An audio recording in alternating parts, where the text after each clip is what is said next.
welcome. So your business is Yoga of Corin, and I'm going to ask you some questions about that, but first would you like to tell me a little bit about yourself?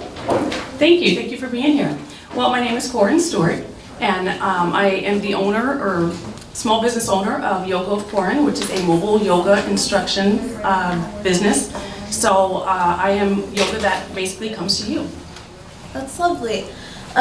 On your website, you mentioned that your yoga journey began in Albuquerque. Yes. So what about that experience made you fall in love with yoga and later on teach it to others?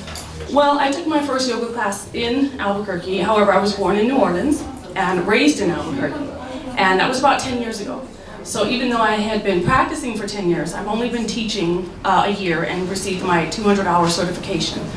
But it was after that first class of doing yogas when I just really discovered that I really enjoyed it. It was the full body, workout, the full experience of the relaxation, the calming, the balance that we talked about. And that's when I realized that I wanted to teach yoga, because not a lot of people even know what it's about, or they think, oh, I'm not flexible, I'm not going to go to the class. And at that point I was like, people need to know about this because it's so useful, so beneficial. You offer pop-up classes, and so you go into other people's environments and teach them yoga. What about that makes people more comfortable? Sometimes you don't necessarily want to go to the studio down the street. You may not feel like you fit in. The people there don't look like you. I know there's just times where I just don't want to leave. I don't want to leave the house. But me being mobile, I can go into shared spaces, places that you're comfortable in, like if it's at your church, you're used to being in the multi-purpose room. I also teach corporate yoga, so some people don't even have to leave work, and businesses are investing more into their employees' health by saying, I'm going to hire this yoga teacher. Sometimes it's better than the usual boring training that gosh, I don't want to sit through this. But I can go into the office and we clear a space and have yoga in their boardrooms and stuff like that, and it's an investment in their employees' health. Or, like I said, church youth groups, stuff like that. The only downfall of not being able to have my own space, because I don't belong to a studio, it's just me, but at the same time I can reach more people that way. But sometimes I'm having to bring like a sense of relaxation, because you said you do yoga too, and the environment is everything. So when you're doing yoga, I want you to have the full experience of it. I want it to be relaxing, nice lighting. I can't always have a beautiful space like this, but this would be ideal. This is what I'm talking about. But sometimes I still bring my props with me. I'll bring a candle, I'll bring my favorite light, and I'll do my best to make the atmosphere comfortable and a nice space to practice yoga. Like you said, I also do yoga, and I know that I've seen changes in myself since I began practicing. So what changes have you seen in yourself since you practice? Well, yoga is a lot about slowing down, focusing on your breath. I'm by nature a high-strung person. I'm like, my mind is going. I have 2 teenage boys, I work during the day, and I'm like all over the place. I gotta do this, I gotta do that. And I think we'll all find at some point that we really need to slow down. Like, there's so many environmental stressors on us. There's so many things that are affecting us. You're just thinking about the news, and you're thinking about all the stuff you have to do, and you're running around, and your phone is blowing up. Yoga will teach you to calm down and slow down and focus on yourself. It also teaches you, aside of the asanas, which is the postures, there's many different postures in yoga. It's not all about all the movements. Sometimes it's about sitting still and listening to yourself, going through your thoughts, or even just clearing your thoughts. You know what I mean? Clearing your mind, to take those minutes for yourself and even out all this high-strung energy and bringing it down to clear your mind. And that's what it's really taught me, is to slow down. And you also sell products. So how does somebody go about purchasing apparel or yoga mats from you? Well, there's a contact me section on my website. So if you have time, check out the website at yogaofcorin.com, and it's Koren. Most people think it's Karen, but it's Yoga of Corin. And there's a contact me link, and if you wanted to purchase something, I can send you the link and you can buy it, and I can either deliver it to you or mail it to you. I have yoga mats, I have workout pants, I have tops, just things that people want to make their yoga experience better. What are the health benefits of yoga? How much time do you have? Well, there's so many things that yoga is good for. Most of the time we think stress relief. It's another, people like to work out. So all the health benefits, depression, anxiety, even carpal tunnel. A lot of the corporate trainings that I do, people, they sit at the desk and they're hunched over like this, and everything is tightened. It releases the tension in the neck, loosens up everything in your body. Literally, when we're done, I've had people sit up and their hair's all messed up, because that's just how you look when you're done with yoga. And you just look up and you're like, wow, I feel so good. Because you don't realize how tense you sit and how locked up everything is. And when you get moving, you start to realize how stiff everything was. So just loosening all the tension. I said I was from New Orleans. A lot of people, my family, I watch them. We eat a certain way. We celebrate a certain way. And my family, they don't realize how much they have to counteract all the bad stuff that we're doing. So I kind of want to tell them, hey mom, slow down. You can do some yoga to offset just the stuff that's normally that we do in our culture, which is not necessarily the best. So, high blood pressures in our family, diabetes, you name it. Yoga will help with all of those health things that are affecting us right now. That is amazing. So how did you become familiar with Fresno Black Robotic Project? So I went to the Fresno Black Chamber website because I saw the event that was coming up for the Black Women's Symposium. And I saw Jamila's project. And I was like, this is how I can reach the youth. I'd love to work with her. And lo and behold, when we set up tables at the symposium, they put her right there next to me. And I'm like, oh, I need to talk to you. She's like, I need to talk to you too. And it was, at that point, here we are. And how do people contact you if they would like to set up a class? You can contact me through the website, and I get back to you right away. And just, if you want to set up a class, do corporate training, something for the church youth group. I also work with the football players. Lo and behold, they're realizing that football players can't even touch their toes, a simple toe touch. They're out there on the field and they're working hard. And I was working with 45 high school football players at once, and that takes some work. But it was great. They loved the classes, and you can contact me through the website. And on your page, I saw that you have practiced yoga in many different places. Mm-hmm. Which was your favorite? So it's a toss-up. My yoga teacher training was up in Mariposa, California, which feeds right into Yosemite. So a lot of the times we would take trails and be able to practice yoga. And one of my favorite place probably would be under El Capitan. That is beautiful. Everyone's been in Yosemite. Just being able to practice yoga there it was breathtaking. My second, of course, is the beach. Of course, I'm cold on the beach, but you have to do yoga on the beach. With the waves coming in, focusing your breath. The waves come in, and as they go out, it's wonderful to do it there too. That's my second favorite, I would say. And lastly, would you like to share your social media and the name of your website? Yes, follow me on Instagram at Yoga of Corin, and again, the website is yogaofcorin.com. That's YOGA of Corin, KOREN.com. And thank you for having me. Thank you. Hi, my name is Astria. I'm representing Black Rose Magic, and I'm here with... My name is Tisha Caldwell, and I am owner and operator of Malkia Images and Malkia Epiphania. Thank you. I just want to say that your products are really good, and it has helped a lot of people. I just want to ask, how did you start your business? I started my business back when, in 2013. Actually, I shouldn't say I started it, but that was when it all started and unfolded. My mom was diagnosed with breast cancer, and she couldn't use any of the products that were on the market due to the chemotherapy that she was taking and had to go through.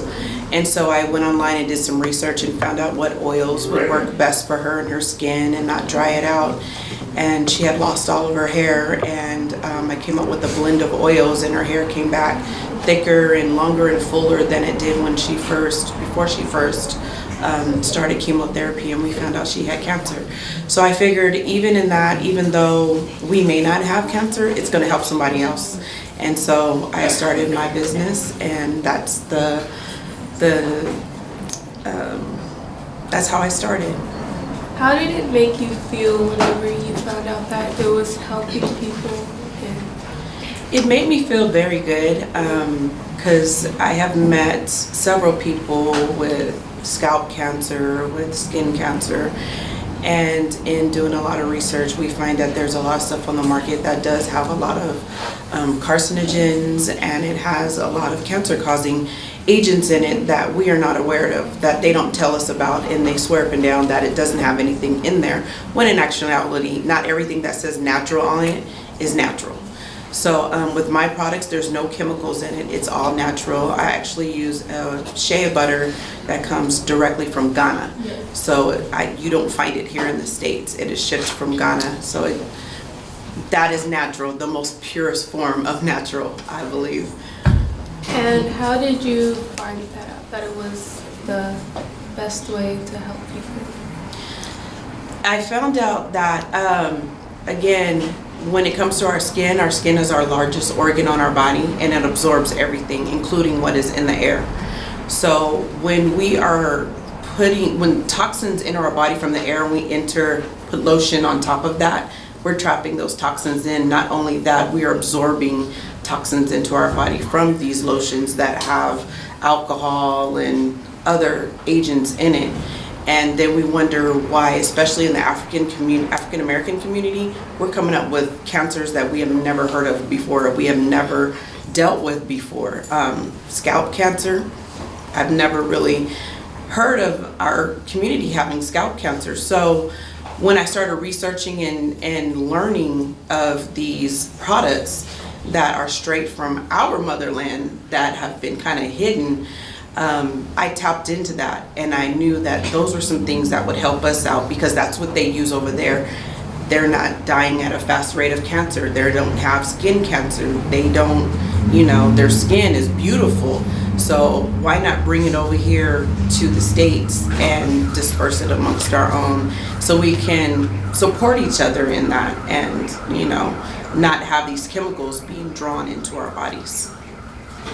Do you feel your products have impacted people in any way? They've impacted people a lot. My number one seller is my hair oil, and the second one is the whipped shea butter, and then of course I also have a body scrub, and the body scrub is to get rid of all the dead scales, and then you replenish it with the whipped shea butter. The hair oil can be used on a daily basis, or it can be used as a hot oil treatment, and it is good for hair growth and hair thickening. So they help in very many different ways. How can people purchase these oils and products? I can be contacted online. I do have a Facebook page. I have two different Facebook pages, or a Facebook page and a Instagram page, and it's Malkia Epiphania on Facebook, and on Instagram it's Malkia Epiphania /Malkia Images.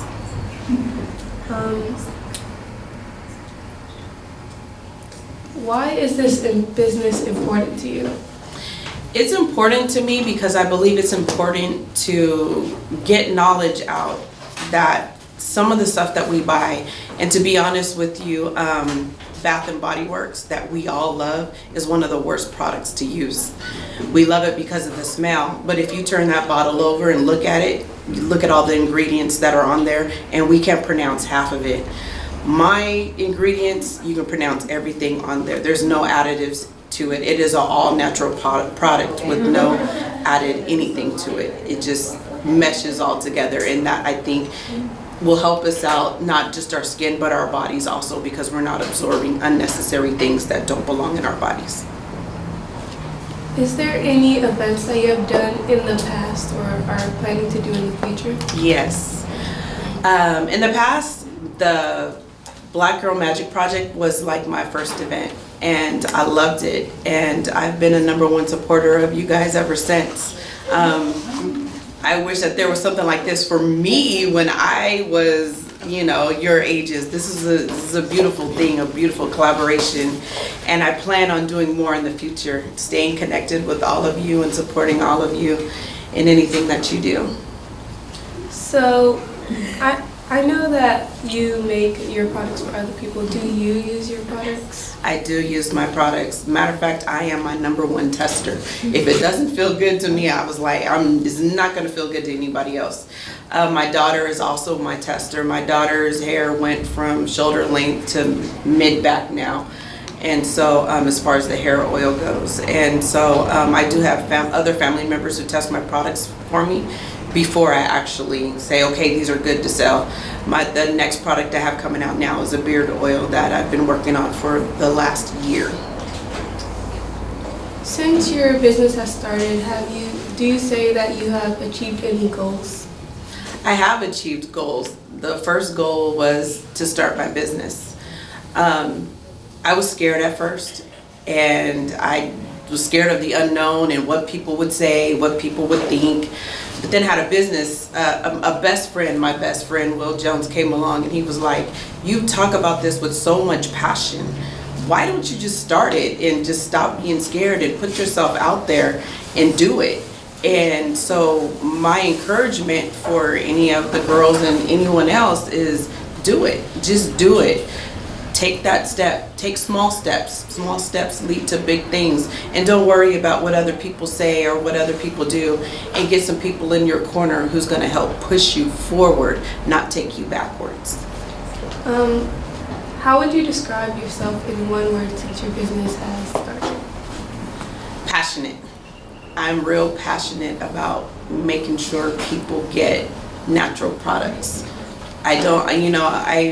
Every time you turn around, it seems like we're losing someone to cancer, or you find out somebody has cancer. And so I'm really passionate about making sure that we stay healthy as the African American community, not just what we eat, not just how we, rest and debrief, but we also have to take care of our bodies, our skin, the outer appearance also. So I'm very passionate in that. Do you have any advice for anyone who's trying to start a business? Go for it. The sky is the limit. Go for it. Again, get some people around you that you know who are going to help you, who you know are going to push you up. Jealousy is going to come. Hatred is going to come. Don't let that deter you. Keep going. Keep those positive people in your life that are going to help you move towards your goals, push you towards your goals. Get rid of those people who are not in your corner and who are not for you because they weren't meant for you in the first place. Is there any social medias or websites that people can contact you on? Again, I have Malkia Epiphania and Malkia Images on Instagram, and then on Facebook it's Malkia Images, or Malkia Epiphania on Facebook. And then I do have a website that's in the making, and I'm trying to get that up at the beginning of the year. Thank you for your time. Thank you. Hi, I'm Jamie Harris, and I'm from the Fresno Black Girl Magic Project, and I'm here with Manisha Edwards. I am the brand strategist and chief chandler for Truth Branding Agency and for Scent and Fire Candle Company. Awesome. So I want to start off by saying I adore you and your work, and I follow you on social media, and I know that you're an entrepreneur and you have so many names. Like you just mentioned that you're a brand strategist and you're a designer, a marketer, a marketer, and a visionary, and I know it's much more titles. So my first question is, what made you want to be a part of the Fresno Black Girl Magic Project? I had met Jamila, I believe, at an event or through Facebook, but she had me develop the brand for her clothing company and Shama Chic Studio. And through there, we kind of just like built this sisterhood, this relationship, and she invited me to participate in the project. And I'm busy, so I don't necessarily always have time. But recently I've made an effort to make time to be a part of the project just because I want to be an example and a role model to the young ladies that are coming up behind me so that I can be that resource or that mentor that can help them along the way with whatever they plan on doing. And so being able to participate in the season 2 launch of Ashe magazine and the Black Girl Magic Project has been really something that I'm excited about. I'm excited for all of the young ladies that are part of the project, and I'm really fascinated with everything that you guys are learning. And so that's literally how I ended up becoming part of the project. That's awesome, because you're definitely an inspiration to me. So I'm glad that you can be a part. So my next question is, I know you have a candle company. Yes, ma'am. And it's called Scent and Fire? Yes. So how long have you been having your company? So Scent and Fire is getting ready to turn 1. I had been doing, I've learned how to make candles a long time ago. I'm really into arts and crafts, just kind of occupying my time with things. And one of the reasons why I started Scent and Fire Candle Company is because I suffer from anxiety, and I have episodes of depression here and there, and I'm very stressed. And my anxiety kind of gotten worse since I started a company, started my businesses. I started my first business at 19, but I didn't become a full-time entrepreneur until about 5 years ago. And 4 years ago, I started a truth branding agency.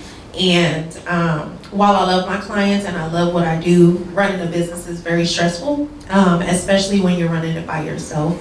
For the first year and a half, I ran it by myself, and then I started bringing on contractors to help me facilitate projects and get them done. And then my father had an accident and he became paralyzed, and so I had to let everybody go. So I'm the one-woman show again. And I found myself falling into depression, from my father's accident, me struggling with my bills and things like that. And I felt like I needed to channel my energy into something else. I went to my craft closet and I was like, what can I do? And I didn't have the candle supplies, which is funny, but I got online and I started looking for holistic ways to alleviate my anxiety attacks. And I found that aromatherapy was something that, I can utilize, and I buy candles left and right. I've been buying candles for years. But I was like, okay, well, let me try to get into candles again. Let me start making them. And then I just started creating my own scents to kind of like using the oils that, kind of have benefits for different things such as stress, anxiety, depression, things like that. So I started playing around with the different oils, and I started coming up with my own fragrances. And I created 3 signature fragrances, and I posted them on Facebook. And everybody and their mama wanted them. And by me being a brand strategist, developing brands, that's just something that I do by nature. And I branded my candles, and now we have Scent and Fire today. Scent and Fire is... That's amazing. I'm using the candles as a means for holistic healing, but also to make sure that I help promote mental wellness and self-care.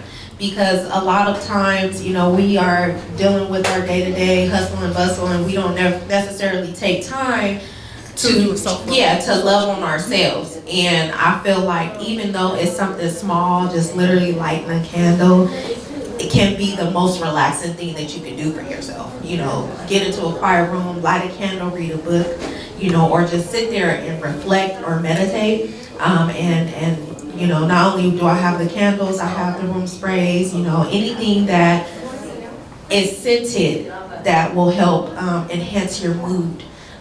When something smells good, you're like, ooh, that smells good, and it literally can change your mood. And scents also create memories. So when you're in a good state or you're a bad state, you get a good scent into your environment, and it can help. Definitely, I remember like certain smells too from experiences. So memories, it makes total sense. Would you like to share your contact information? Yes. So I can be found. We have an online shop. It's scentandfire.com, and we are also on Facebook and Instagram. It's facebook.com/scentandfire, and then we're on Instagram @scentandfire. We also just started Pinterest. My brother and I are really taking the pop-ups and things like that by storm, but we are making sure that we build a strong social presence. So we will be having decor ideas and our special edition candles on Pinterest. So it's pinterest.com/scentandfire. Go check that out. And we just want to thank you again for coming to interview with us. Thank you for having me. She's gonna drift to her destiny, gonna set her spirit free. She won't stop till she's heard. And she's gonna break the chains holding her so she can be uncaged. And that's the way it should be.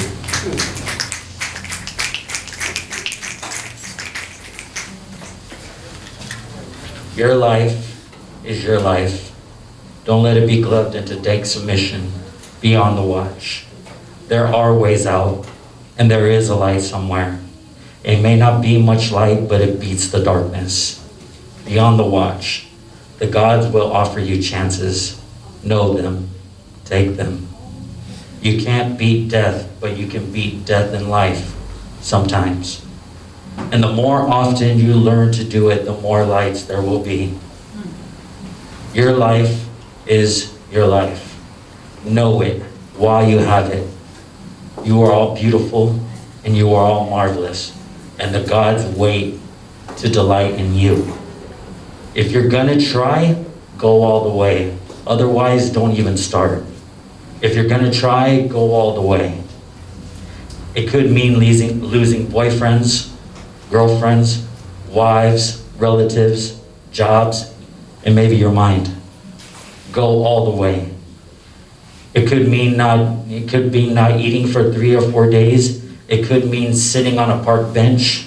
It could mean jail. It could mean derision, mockery, and isolation.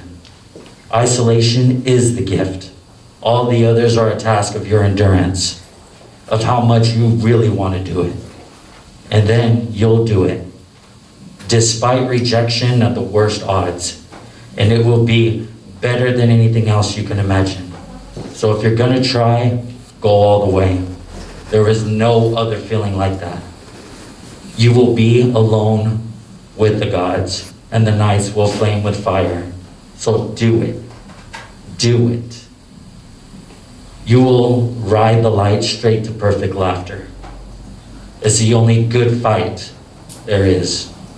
Thank you. Hi, my name is Ademi, and I'm here with the Fresno Black Girl Community Project, and we're here with Dr. Cassandra Little. Hi, Dr. Cassandra Little. So I know you're a professor at Fresno Pacific. Would you like to tell us a little bit about your profession? Yes, I teach a class in the degree completion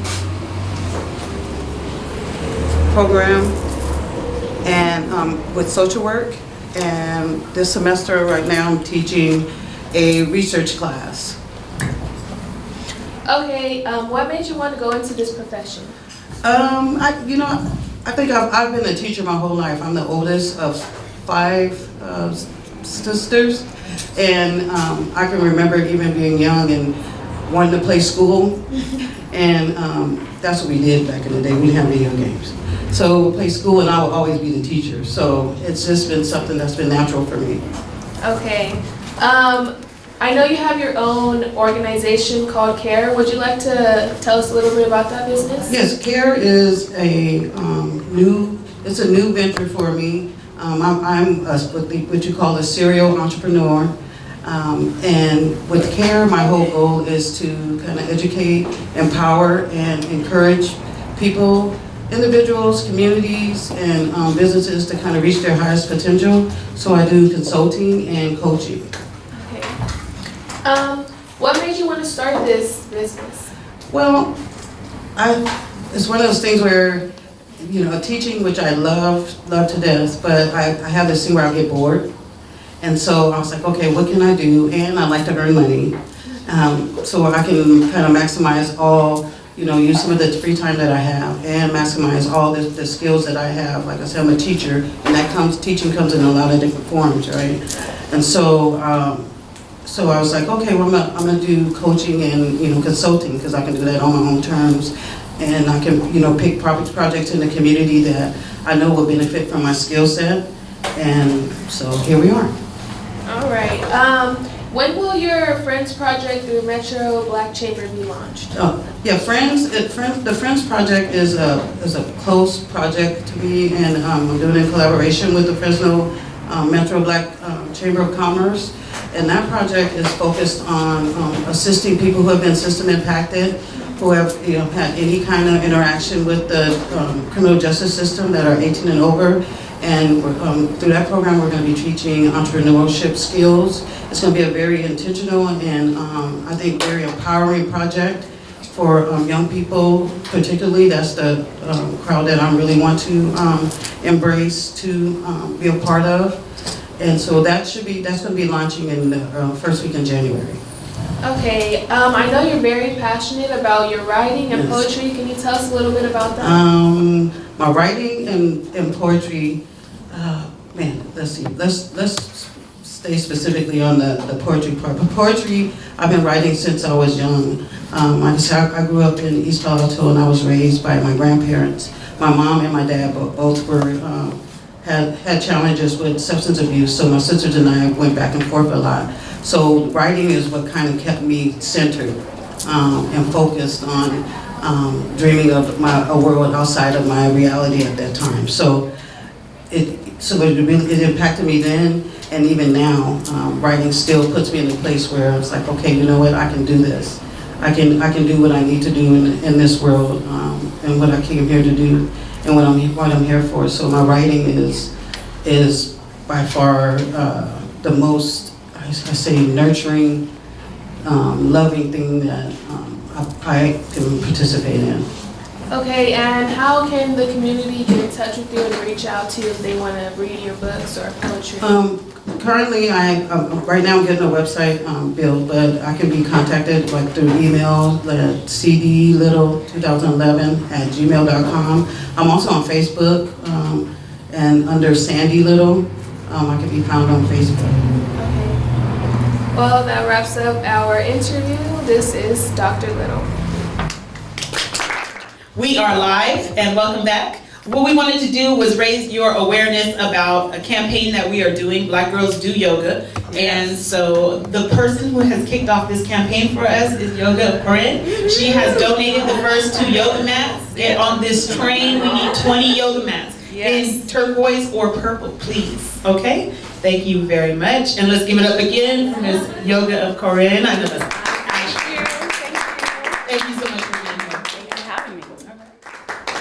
Hello, my name is Relasia, and I'm here with Black Girl Magic, and I'm here with. Hi everybody, my name is Sandra Hightower. I'm the creator of Live in Joy.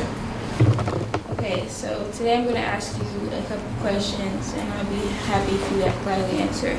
I would like to start off with, I love your work and I love what you do, and I love that you impact so many young women that really just need what you support for them and guide them. So can you tell me a little bit about yourself? My name is Sandra. I am a wife, a mother, a sister, a daughter, somebody's homegirl. I live day to day. I stay at home with my kids, and through that process I have found a passion of embracing young women, and that's kind of why we're here today. Can you tell me what impacted you to do hair products? Right now I really don't do anything specific with hair products other than like maybe recommend my own hair products that I use. But through hair products I try to influence and celebrate the beauty in natural hair. And that's inclusive to waves, curls, kinks, and coils. Black girl hair, can you please tell me about it? Black girl hair, it's magic. It defies gravity. It does what it wants. Some days I'm slick, some days I'm frizzy, some days I'm curly. It's magical. Can you tell me a little bit about Black Girl Magic and what do you think of it? Being a mother of the future generation of Black women, I absolutely love the Black Girl Magic Project. I think it is so important that we continue to create these spaces for young women to know that there is power in their authenticity, know that they are beautiful, and to celebrate that, and to know that they are adequate in whatever they choose to do, whether you just want to be a mom at home like myself, or if you go and you get that PhD, like, you are magic. Okay, thank you. Can you tell us how we can contact you on your social media, please? Yes, social media, I am at Live and Joy, that is on Instagram. I have a Facebook and it's the same name as well, that's Live and Joy. I don't post too much on Facebook, but a lot of my content is on Instagram. Thank you. Thank you. Leela Kiamsha. My name in professional settings is Jamila Finley, and I am the co-founder of the Fresno Black Girl Magic Project. And this is Sanaya. I'm Sanaya Finley, co-founder of the Fresno Black Girl Magic Project. So what we want to do is just a little Q&A with you all, and hopefully answer some questions about our Day of Giving. The purpose of today was in order to make it today is Small Business Saturday. So we're wanting to raise awareness about all the female business owners who are Black female business owners and who have supported us along the way. And so this is our way of saying thank you. We'll go ahead and just talk from here. Okay, so any questions about the Black Girl Magic Project or things that you want to know? What's the purpose of the Fresno Black Girl Magic Project? So what we wanted to do was, there's a few reasons. One, there isn't a lot of representation of Black girls in the media, and we wanted to make that happen so Black girls can be heard, and sharing our stories, as well as making a sisterhood, because I was having trouble making friends who understood me, and so we made this group, and it really helped me, and it's like a sisterhood. So. Yeah. Another thing is I love to write. I'm an English teacher. I've been teaching English for 20 years. And I'm also a poet, and I like to write plays and things like that. So I wanted to take my actual love for writing and translate it into something that had market appeal to lots of people. And I also wanted to be able to put the voice of the young Black female and also show that we are excellent writers. I just finished last year Zora Neale Hurston. Has anybody read Their Eyes Were Watching God? I mean, she's a prolific writer. That book had me there were some moments where I wanted to throw the book. There were some moments where it just had me so drawn in, and her words were so amazing and eloquent, and it just reminded me of how impeccable the power of the word is, and I wanted to share that love for words, with others. So that was a part of it too, starting the magazine, because I love writing. We both love writing, actually. Other questions? When was it founded? The date? The specific date. When was the date? Or year? 2018, 17, huh? 17, yeah, 2017. Yeah, many moons now feels like. And what has been accomplished in these 2 years, going on 3? Ooh, I like that's a good question. So what has been accomplished? We have put on, we did 1 season of the Fresno Black Girl Magic Project, so now we're in season 2, so just that whole first project was a huge accomplishment for us, as well as Africa Tour. That was a big accomplishment, as well as Ashe. Yeah, Ashe Magazine is also coming out with a special edition in February, and we really want everybody to tune in because the interviews that you saw today and people were doing photo shoots, if you'll probably see some behind the scenes footage, that's all going to be in the magazine. So everything that happened today, and we're also doing a photo shoot again December 28th for Kwanzaa. So every time that you see those photo shoots, that's content for our magazine, and you will be modeling next time. Some of you in here will be modeling next time. So that's pretty cool. This year we're coming up with a fashion show it's actually a fashion show that involves hair, and it's called Love Your Roots. So be looking out for that. That's the end of February. And what else is coming up? We're gonna do a stage play based on our Black Girl Unboxed documentary. So that's in March. So that's what we're accomplishing this year. Thank you for that question. Other questions? Yes. How do you put yourselves out there? How does everyone get to know you guys? Oh, that's a good question. We just have to promote, and we do a lot of events, and we've been interviewed by KC24. Yeah. Yeah, so we were on KC24, but we also vend in a lot of places. We attend a lot of community events. So that helps to get us out there. We're not afraid to knock on doors and introduce ourselves, tell people about our organization. That's how we secured our partnership with the Fresno Arts Council. I just walked in with our folder and our magazine, and really you don't have to sell it because people are proud of the work that you all are doing, and people are proud of you all. They see your faces on that magazine and they start flipping through and they see your faces on the pages, and then when I say, well, they wrote it too, and then people are just like, I want to help, how do I support this? So we've gained so much support. In the last 2 weeks, we secured a partnership with in Hanford Onyx Counseling and Wellness Center. As I mentioned, Fresno Arts Council, the Fresno Metro Black Chamber of Commerce supports us. I'm trying to think, Meditation with Monique. A lot of the women who you saw here today all support us, and it's just a beautiful thing. It's growing. We're really happy. I don't know if that answers your question. Yes. What does Black Girl Unbox mean to you? Ooh. Okay. So, do you want to answer? I feel like there's so many limitations in life in general. You know, just like they say you're a woman and there's a box for that. Like you're supposed to. They give me some expectations of women. Stay at home. Stay at home. Cook. Clean. Yeah, so some people are exhausted today because they spent the whole day cooking a whole meal, and some of our identity gets wrapped up in that. I cooked, girl, I did mac and cheese and a whole list, and it's like, that's cool. I was tired, I did 2 things, and I still feel just as womanly with my little 2 dishes. They were good, but I felt like I didn't have to break my neck in order to, like, I'm not proving anything. I took care of myself. I did what I could for myself. I did something good for my family, but I didn't break my neck for it. So I think Black Girl Unboxed is when you come to that reality that you don't have to do these things for other people. That other people don't get to define you. They don't get to put you in a box. You feel like, if you feel like you want to do something that's not related to your gender, do it. You're unboxed. What do you think? Also, like for me, it was more so the stereotypes of black girls, particularly that we're more aggressive and we're loud and we're only like mothers and that's all we do and we can't be successful. And basically, we're taking ourselves out of that box and saying, no, we can read, we can, one of the other projects is doing yoga, we can write, we can be excellent. We skateboard.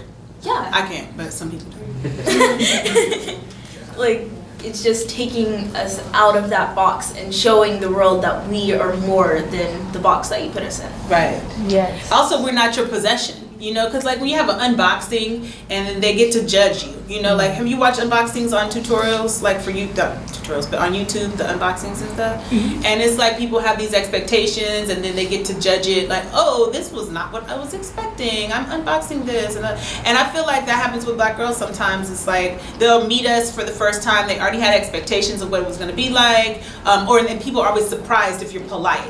Or they're surprised if you're opposite of the stereotype, they're surprised. Like, oh my God, you're so nice. What? Like, did you think I was gonna be like, you know? So for me, that's one of the things Black Girl Unboxed is. It's just like we're not limited. Great question. Okay, so when I'm at school, people always like, when I first see you, I thought you were giving like the meanest person and stuff like that. But then when they get to meet me, they think I'm nice. Has that ever happened to you? Yes. Yeah. Remember what happened to you? Yeah. But don't say the names. Don't say the names. But there was a situation. And we had met this man, and after he thought I had an attitude, and I was actually like really sweet and polite, but she was making eye contact. She was certain of herself, and so later I guess that person perceived that as an attitude. As well as we did a photo shoot one time, and some of the girls were there. We did this photo shoot, and it was a white woman, and she saw us, and she said that we had bad attitudes, and we were like rude, and that we were like kind of like taking up space. And there were other people there who weren't black. You know, there was one of the media guys he was white, another one was Cambodian, another one was Mexican, and they were all like, it's not true, we saw it. They weren't in the way. If they were in the way, they moved out of the way immediately. They were very polite. They were like, I don't know why that person said that. It was traumatic for me. Like I was traumatized for days after that. because we had asked permission to be there and everything. I had like a little gift card ready to go to say thank you. That person was like, I guess, I don't know if he got in trouble with the owner of the building, but he kicked us out like right then and there and screamed at me in front of my group. It was awful. And then I went to try to like say, hey, I don't know what we did, but thank you for having us. He was like, you can take that. He didn't take the card, he didn't take the gift card. And all because of his perception that wasn't actually a true perception. Do you believe it was because of the color of your guys' skin? Yeah, he did say to me, he said, tenants pay a lot of money to be in this building. Like you didn't have money? I don't know. I don't know if he just thought that they don't want to see a bunch of black girls when they first walk in. But that is one of the realities when we call and we try to get our foot in the door places. If we lead with Fresno Black Girl Magic Project, we do not get the same response as if we say Break Box Thought Collective. If we take the word black girl out, we get a different response. And that's just the reality, unfortunately, unless we're calling somebody who is a person of color or works with people of color. I don't know why that is, because it's just so tired, the stereotypes. There's so many of us and we're so different. Like, it's just so tired that we have to keep saying this, that we're magic. Like, why do we have to even tell you that, you know? Like, why do we have to explain this to you that we read and we write? But we have to keep putting it out there. And that's why it's important to be content creators, because whoever is controlling the content is controlling the narrative. So therefore, if they don't know a story of anybody, the person telling the story doesn't know like a true character, they're gonna make up a character, some figment of their imagination that's like a stereotype. And so maybe they just don't know that you can be a baby mama and a PhD, right? Can we just tell a different story? Just tell it differently. You know what I'm saying? Yes. Snaps? Okay. I don't know how we're doing on time, but these are good questions. You want more question? How much time we have? We're at 10:30. About 2 more questions, 1 question. Okay. Okay, so you know like how black girls are stereotyped all the time. How does that make you feel to see that? It hurts me because I know so many like there's right now we're in a room full of wonderful black girls, and like it's okay if we're loud sometimes, but that's everyone, but we're more than that, and it like hurts me that we're stuck to like that's all we are, and it's not true. So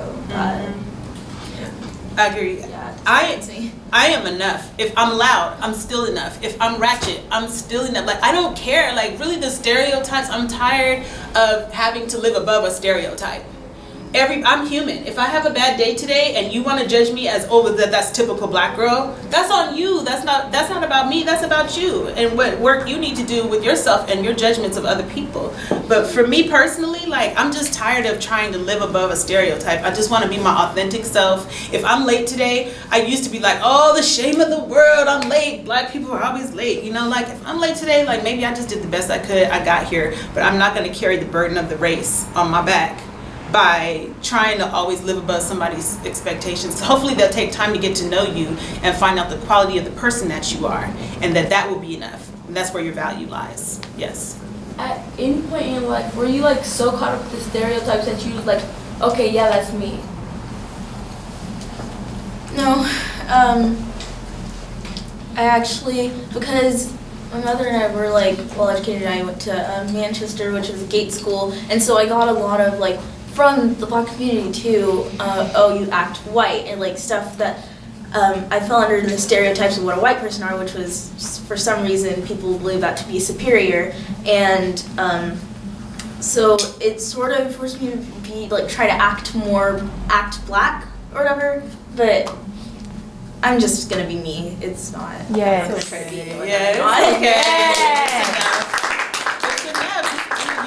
It's you. Like, we used to joke about this because we have 2 registers for our tone of voice, and like, you know what I'm talking about, the language register. When you're on the phone. Yeah, so like we could be in a store, and it depends on what store we are. We notice that we're like, oh my god, right? And then some black people, I'm like, girl, and like we're like, wait, why did I just change my whole way I was talking? Or like a high tone of voice, and then all of a sudden, we want to like make it look a little deeper with the bass. But yeah, no, we're just working on authenticity. Everybody is. I don't think there ever comes a point where you feel like you got it figured out, but we're working on that. So that's what the project is about. Thank you for joining us. We're gonna go on to our next live performance, which is The Poetess Enlightened. The Poetess Enlightened. Is that right? Yes. Give it up.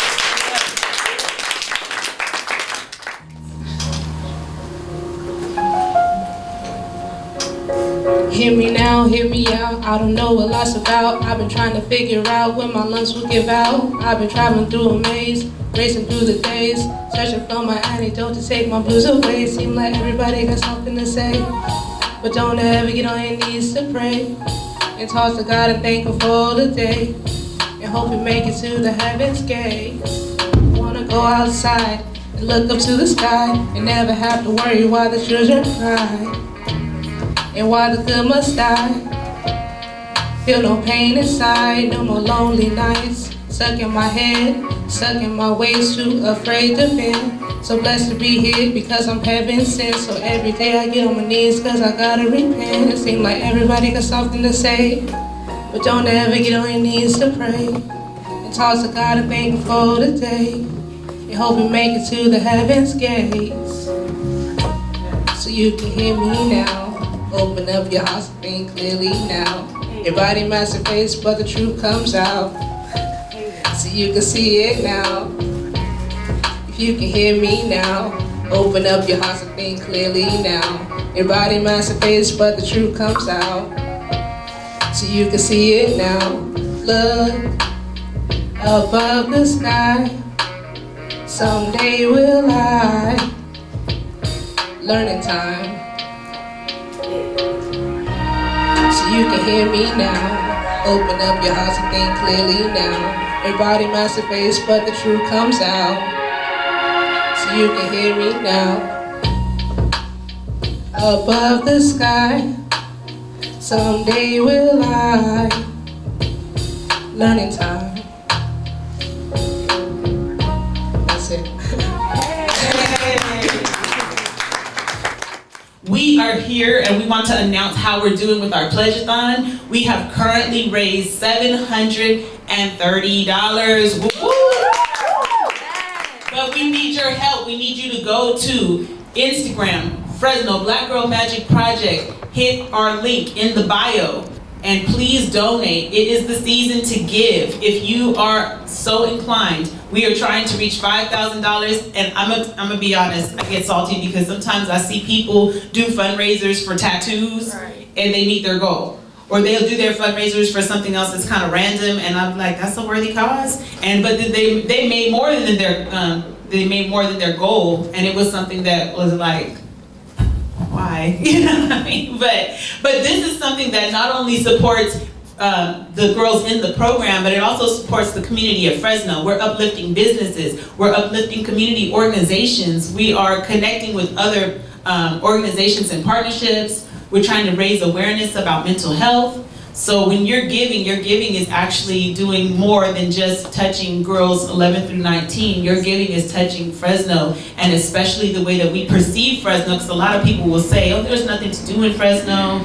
And it's our goal to continue to provide cultural events that are inspirational and that are soulful. So, you know, your money keeps all of that going, keeps that alive. So thank you, Fresno, so far. Keep giving, and hit the link, please. We have with us today Miss Anissa Brown. Yes, hello. Hey. So Anissa, tell us a little bit about yourself.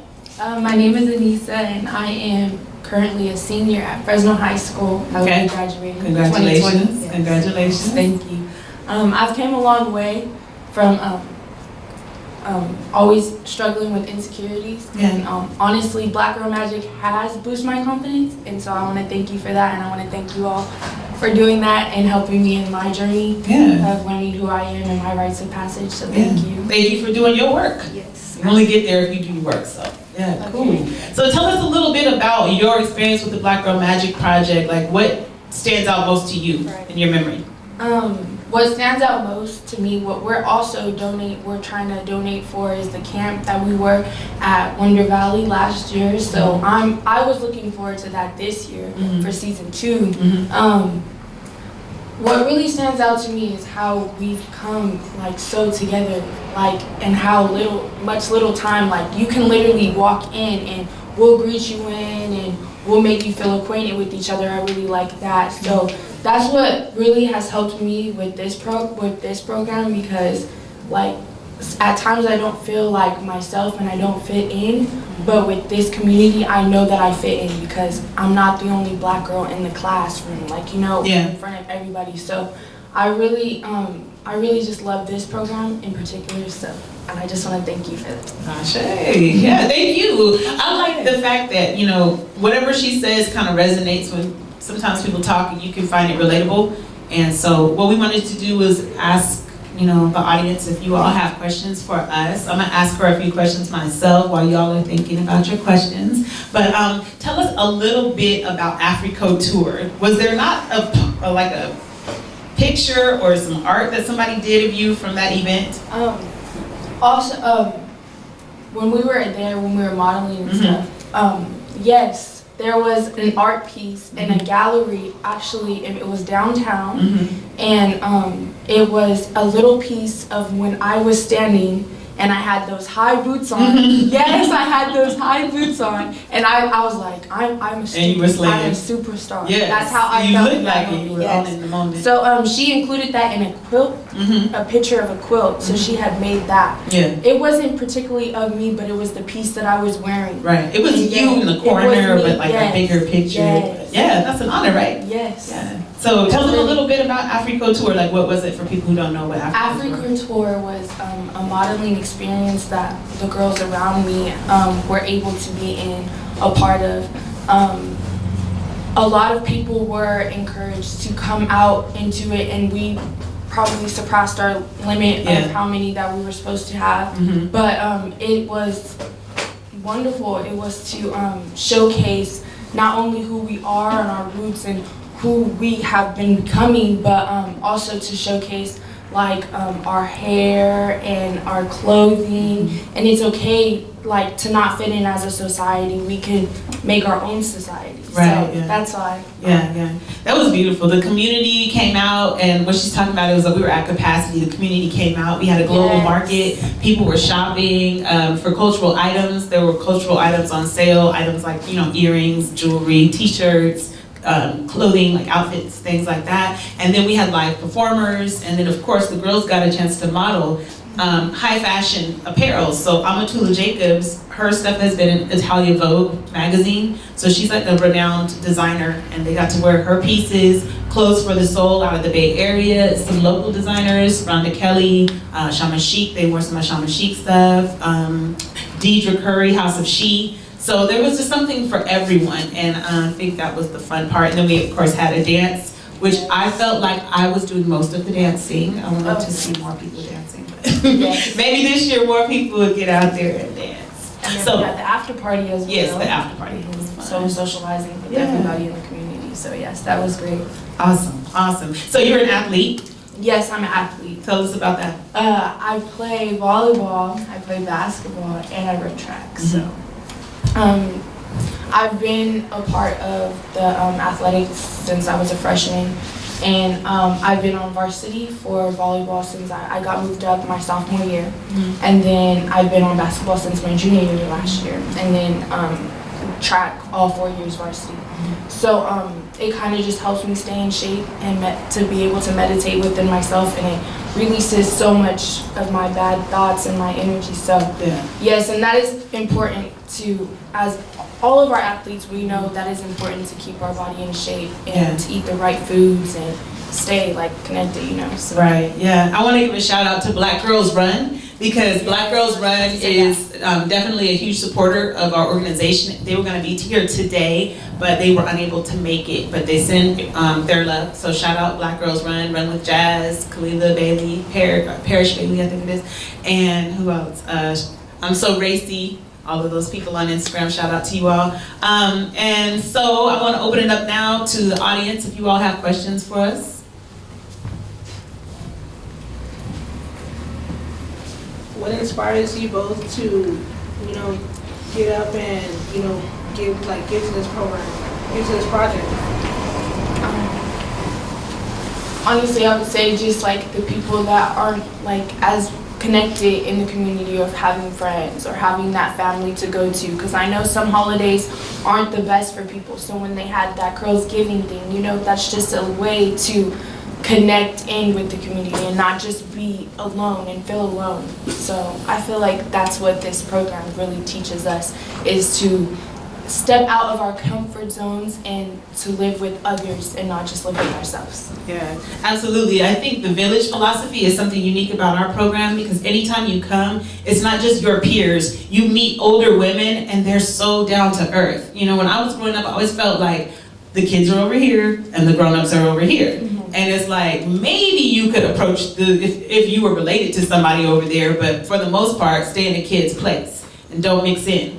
Keep your opinions to yourself, nobody ain't talking to you, that kind of thing. And so to even just be able to have a voice, or to even be able to have people say, well, I want to know what you think, what's your opinion? Or, you know, just the way the whole community gets behind this group of girls and is like, speak up, we want to hear from you. That is encouraging, and that's something different about the connection. Everybody from young to old, they come out and they support us. And that's also meaningful. one event that we had, it was actually here, one of the grandmas of the group said, y'all make me feel young again. Yeah, she said you make me feel 16 she thought, again. yes, she thought she was 16 again, just vibing with us, you know. Exactly. And it's not an age limit. If you Right. want to come out and help support us, there's no age limit. Yeah, we definitely do have like an open door policy. Anybody else? That was a great question. Yes. So what is it expected of someone who wants to be a part of our project? Okay. Let me answer that one. Basically, you have a commitment. It's a 6-month commitment starting when we recruit you in October. Some people miss that recruitment window and they're joining us a little bit later, but it is a 6-month commitment. So between now and June, when we complete the project, you're expected to come regularly unless you communicate. So there's a it's considered active status. If you miss 3 in a row, you're considered inactive, but that's without communication. So say like we have camp and you don't go to camp. Then after that, we have a holiday party. We don't see you at the holiday party. And then after that, we have a field trip, or we have the Kwanzaa shoot. 3 in a row, we don't see you, that's considered inactive. And then after that, we would just communicate with you and, you know, try to see if we can find out how to reconnect. But yeah, active status is really important. Just communicate and make sure that you're committed and you're aware of our events, and checking in with your schedule so that you know like what you can and can't handle. Another thing that will be expected is an internship. So you would be writing, you'll be modeling. A lot of people are really nervous when they first get to the project. You'll notice the headshots from the beginning of the year to versus the end of the year, where like people are like this at the beginning of the year, and then at the end of the year they're like, you know, like a complete slay. So it's a big growth. I think really whatever that you want out of the project, it's best for you to communicate that, because we're not mind readers, but we do set it up to make it like your voices count. So we have a program assistant, and there's 4 young ladies who are in a core leadership. Always talk to them. If there's something that you want to see in the program, talk to like Savannah or Zanaya or Jamie. Callista's not here today, but Callista, and you know, they can pass the information because they're meeting with me on a weekly basis. Answer the question. What do you hope to gain during season 2? What I hope to gain, honestly, just being able to welcome in the newcomers and making them feel confident in who they are. Because when you first walk into a room, you're not as confident as you like think you are. But then once you get to talking to the season 1, like season 2 gets to talk to the season 1, then they will understand like who we are and what we are and what we do. So I hope to gain like knowledge, more knowledge in with the group, and before I go off to college. Also, I would like to add that, I know this is off topic, but since we're talking about college, I just received a full ride scholarship to an HBCU. Which one? Which one? It's in South Columbia. Well, it's in Columbia, like, but in South Carolina. Yes. Benedict. Benedict. Give it up. Give it up. $68,000. Wow. For what sport? No, it's academics. Academics. My GPA. So come through. Yes. Yes. So I also want to like in season 2, I want to help have a tutor program for like the kids. So maybe we can add that if great people idea. need help with their English, with their math, whatever work that they're doing on, we could have that little. Let's do piece that. for them. Yes. Okay, I'm putting you in charge of that. I am going to be in charge of that. We'll look forward to hearing more about the tutoring program. Yes. Excellent. Any other questions? All right. Thank you. Thank you. Hey. Ooh. Hold on.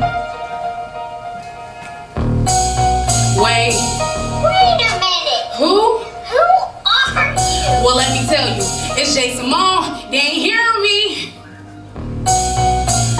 I'ma tear it up on this beat. I'ma eat like from starving to eating whole feast. I got street smarts. I play my cards right. Don't cheat. I'm a geek. Tomboy droop with my eyebrows on fleek. Hold on, I got bars. Boy, man, I'm on Mars. I go crazy. I go stupid there. I'm really crazy. Change that C to a B. I really go crazy. I want the bad so bad. There ain't no contemplating. Every hater with my steps to even greater. So you got fake love tuck. If you want beef, you out of luck. This exclusive. Sipping currency, fire hot like I'm Lucifer. Control or delete. I gotta keep my circle small. They falling like down like that pastor doing the altar call. Never gonna fall in love. Who you think I am? I ain't Cupid. Is you stupid? Go for you, Tatiana. Buzzing down with no drama. I ain't even trying to meet your mama. This exclusive. Sipping currency, fire hot like I'm Lucifer. Control or delete. I gotta keep my circle small. They falling like down like the pastor doing altar call. I'ma take y'all way back to a jump room. Not jumping to conclusions. Hopscotch, not hopping to the ends. Playing hide and seek, not trying to hide that you cheat. Asking for a side play, now you are side piece. Want me somebody to ride or die, but all you do, you lie, you cry, and get high now. Used to be independent, but why you don't cry now? All I hear is excuses. This is exclusive. Sipping currency, fire hot like I'm Lucifer. Control all delete. I gotta keep my circle small. They falling like downs, like the pastor doing altar. I gotta change the game up. All I believe is going up. All I type get low is jumping dice on the flow. I can't have the same flow. Gotta switch it right up. Gotta be in a race. Do the dash. Gotta keep the pace. You either running with me or you gon' get out my way. I gotta watch my own back. People fall within a second of the snap. The only time I slow down is when I slow down my flow. This is exclusive. Sipping currency, fire hot like I'm Lucifer. Control or delete. I gotta keep my circle small. They falling like downwards like the pastor doing altar call. Hold on, run that back, look.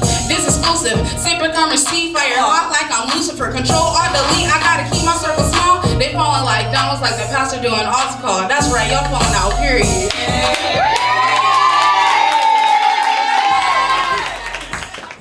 Welcome back. Thank you for listening. Thank you for tuning in. I'm Jamila Finley, founder of the Fresno Black Girl Magic Project, co-founder.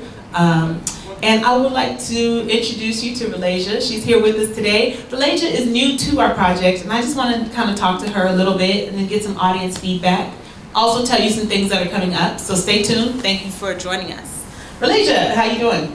I'm doing good. Okay, so speak a little bit louder into your mic. I'm doing good. Yes, ma'am, thank you. Okay, so tell us, why did you join the Fresno Black Girl Magic Project? So I joined because one day a teacher of mine, he's not my actual teacher, but he's considered my teacher, and he noticed that I was struggling with my grades and that but I was staying out of trouble, so he told me, he's like, my daughter's in this group and I think you would like it because they support black women, and he was telling me, he said, have you ever noticed that you go to your school and a lot of black kids don't get along with each other?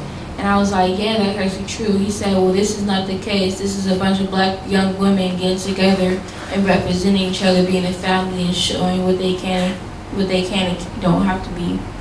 So I got pretty interested, and I said I wanted to do it because I wanted to take my mind off of what was actually going on and stuff like that, because I was really stressed. So I asked my mom and I told her that I wanted to join in. She was like, okay, you go ahead and you try it out, and then I'm here and I like it. We're glad. What do you like about it? I like that all the girls, as soon as you get in here, everybody's they know each other. It's like family. You don't get uncomfortable. You have a simple conversation without anybody just, getting into it. And I like that. A lot of us just gather together, and especially young black females. I like that. No one's arguing, no one's fighting. I like that. Excellent. I want to talk a little bit about sisterhood. How many people in here have a group of friends?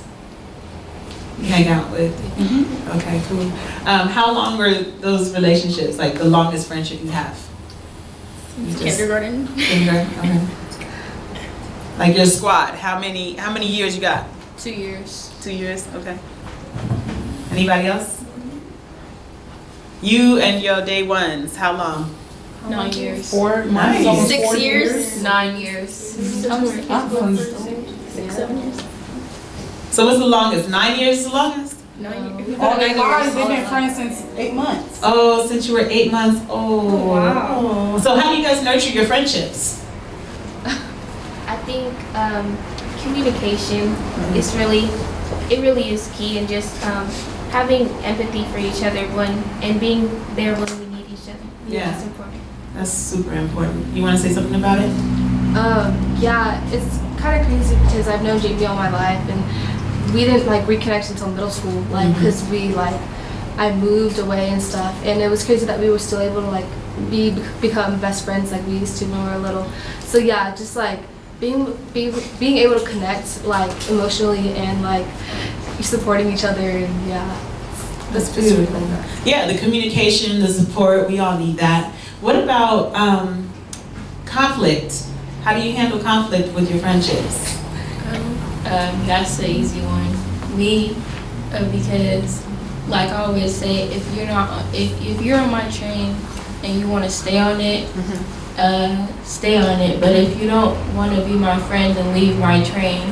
Because it's a lot of people these days. They don't like you for the real you. They like you because of the fake you that you put on and or your actions that you be doing at school. Because one minute you at home you acting like an angel, and then you at school you just cussing everybody out and doing the most. Because I experienced that, because that was me in middle school. But so if I have a conflict with somebody, one thing I'ma always tell them is that if you ain't gotta be friends with me, because nobody's making you be here. It's you. You decide where you want to go, what you want to say, and I tell them I don't have time for drama, because I'm trying to go to school and get an education. Because 10 years later, if you're successful, you're not even going to remember what happened with that person. So it's irrelevant to me. So it doesn't come into my mind unless if I was a close family. Because if not, then you're irrelevant, and our relationship, whatever you had, it just dropped. I don't care. So your relationships with your families are important, right? In here, how many people are being raised by mom and dad? Together or separate? Yeah, together. However, co-parenting. How many people being raised by aunt or uncle or a family member, grandparent? Yeah.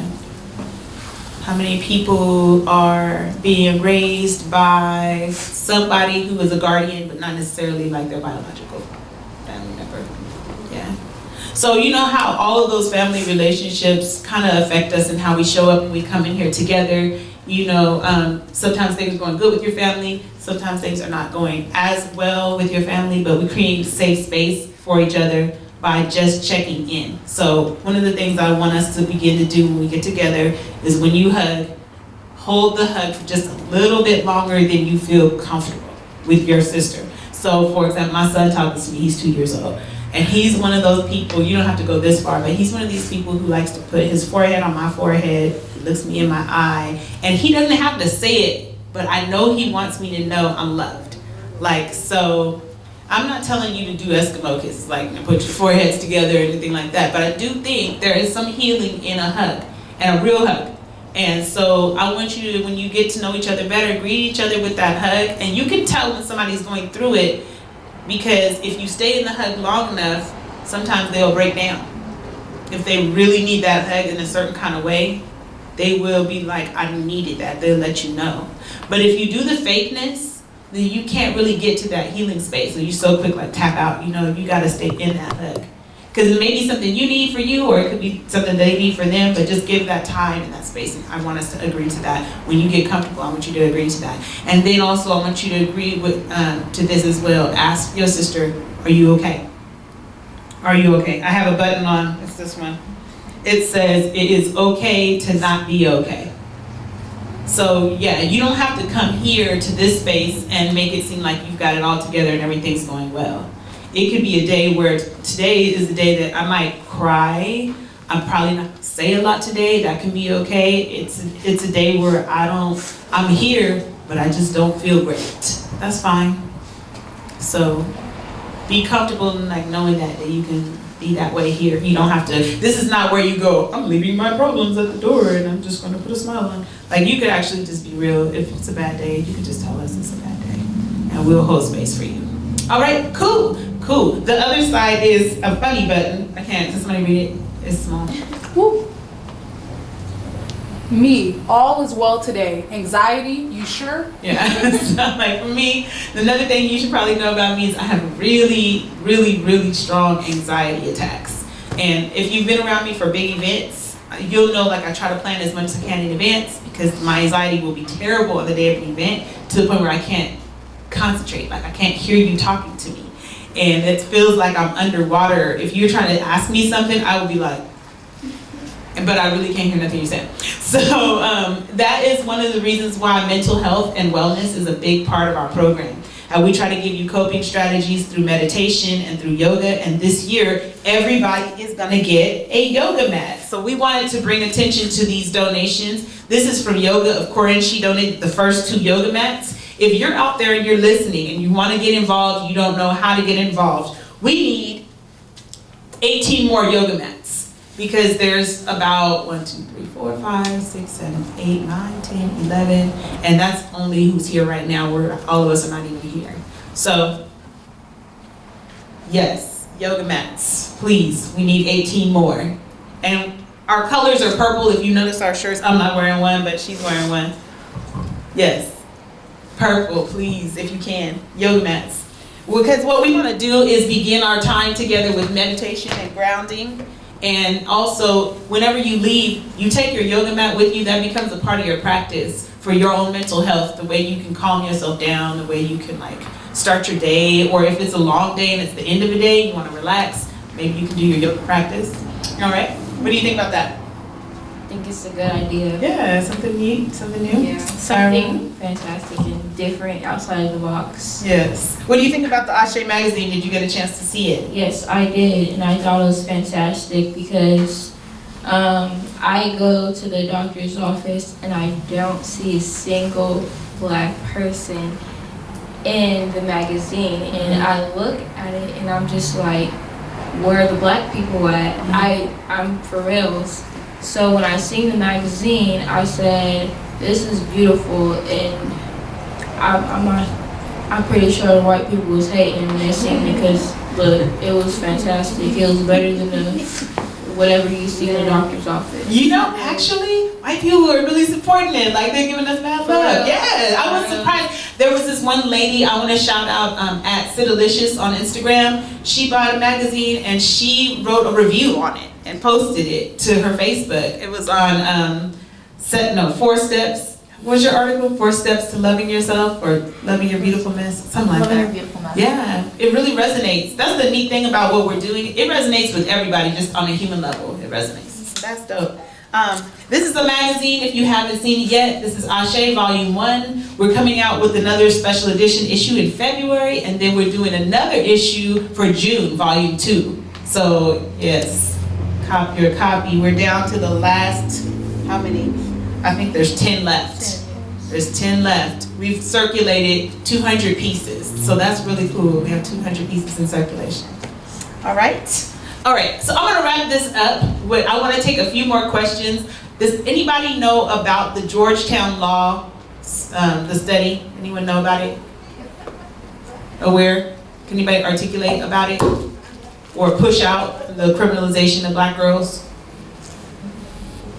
No? Basically, what the study was about was they were asking adults if black girls needed support or if they were basically if they saw them as children, like the basic needs of children, if black girls needed that, and it ended up showing that adults said that they need less nurturing and they need less support and they need less comforting and they deserve second chances. And they were just basically all the things that a child needs, they're basically saying that black girls didn't need that because they're more adult than white girls. Right. How does that feel? Or what do you think about that? Who did they survey? So who did they survey? This was Georgetown Law Center on Poverty and Inequality. I'm not too sure who all they surveyed. I think it might have just been blanket adults. It sounded like it was majority white people. I don't know. I have to look into that. It's a good question. What are your thoughts? The specific perception of black girls as less innocent may contribute to harsher punishment by educators and school resource officers. Furthermore, the view that black girls need less nurturing, protection, and support and are more independent may translate into fewer leadership and mentorship opportunities in schools. So that's why we need this project. And we're calling our campaign the Black to School campaign. And what we're doing is, let me hold this up. So we're sending reminders on our clothing, wear your resistance. This is a form of resistance. It says Black Lit Matters. So how many people are in AP classes in here right now? Yeah. Okay, in your English classes in general, are you reading a lot of black literature? Can you name the amount of black literature that you read in the last 2 years? I've never read a book about the black. You've never read a book about the black experience or written by a black author? Not in school. Anybody else? Lord of Thunder, Hear My Cry. Roll of Thunder, Hear My Cry. That's a good one. By Margaret Taylor. Anybody else? The only times when we have to like go specifically find black books. You have to do it for Even that is independent hard. reading? Yeah. But it's not in the curriculum. It's not in the curriculum? So Black Lit Matters. If you wear this sweatshirt, hopefully somebody's thinking about that, if they can even tell that that's what it says. It's just saying black literature matters. Our stories matter, we matter. And then the face says black girls read. So I'm a voracious reader. I've been reading since I was young.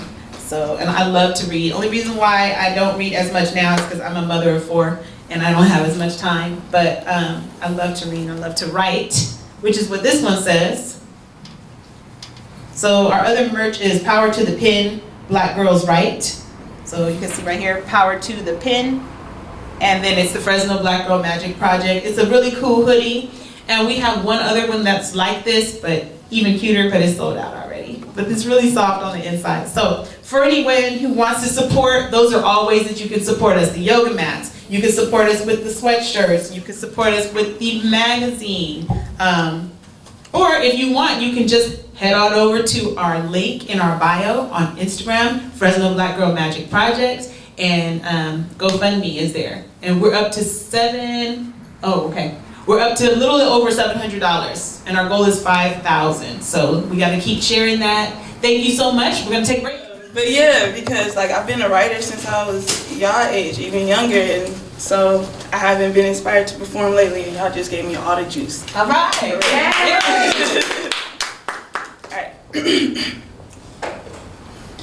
No one knows what it's like to really be you. To see the color green when they say the sky is blue, I said, no one knows what it's like to really be you. To see evil ugliness be disguised as beautiful. Yeah, you see the flesh, but I see the soul. And just because it glitters, man, it doesn't make it gold. These fairy tale storylines is really getting old. I just want to speak to you and illuminate the soul, but you don't hear me. It's like I'm on mute anytime my people's near me. And I ain't gonna lie, sometimes it gets kind of weary to want to speak the truth to my people, but they just don't hear me. Damn, this is messed up. I'm trying to focus on my path, and they said he's telling me to look up. Look at what? The clouds, hydration allows, but if I fall and break my back, you not gonna help me out. Damn, you really don't see me? The matrix been exposed, but my people don't believe me. My people think I'm evil, but do you know what that is? Evil is the lies we passing down to all our kids. Evil is the Christian sleeping with the Christian gens. Evil is believing forgiveness is for the deadly sins. Like, how you rape my daughter but still be considered in?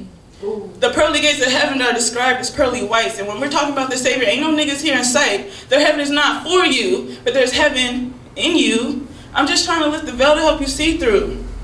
but yet again I'm on mute. You couldn't hear me even if I screamed at you. And the knowledge I've been speaking is nowhere near new. Our ancestors hung from trees just trying to tell you the truth, and you have the nerve to look down on me as misguided youth? Damn, this is messed up.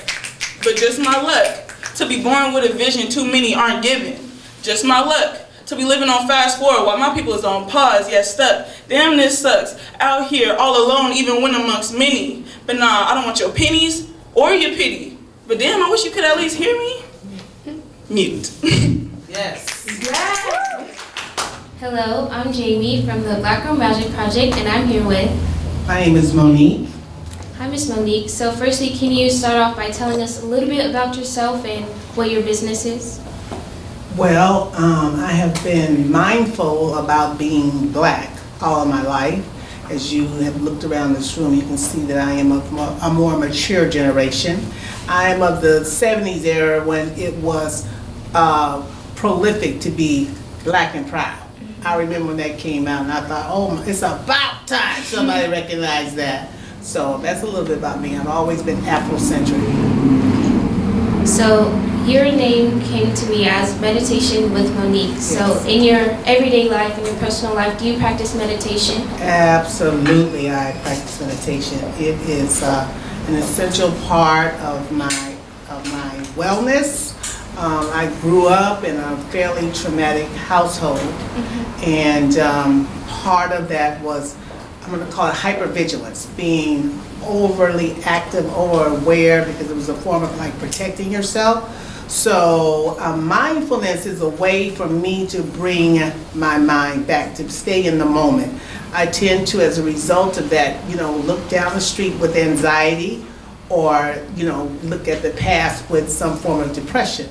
Mindfulness is about staying in the moment, right here, right now, looking around at all the beautiful faces and really being here with you. So hypervigilance has you where you're not in the moment, you're disconnected. So I've been disconnected from my head all my life. Someone said that if they cut their head off, it thinks that it can go on by itself. Mindfulness is about bringing my mind back. Okay. Now you just voiced to us how important and why it is important to meditate. How important is it for black girls who look like us, to meditate? I think it's crucial.